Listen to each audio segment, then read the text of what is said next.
नित्यानन्दकरी वराभयकरी सौन्दर्य रत्नाकरी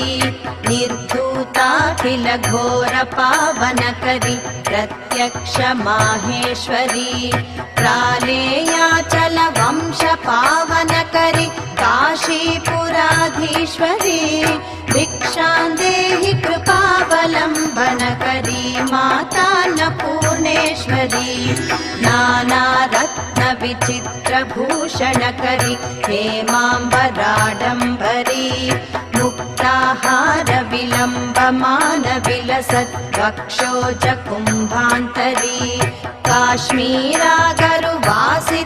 रुचिकरी काशीपुराधीश्वरी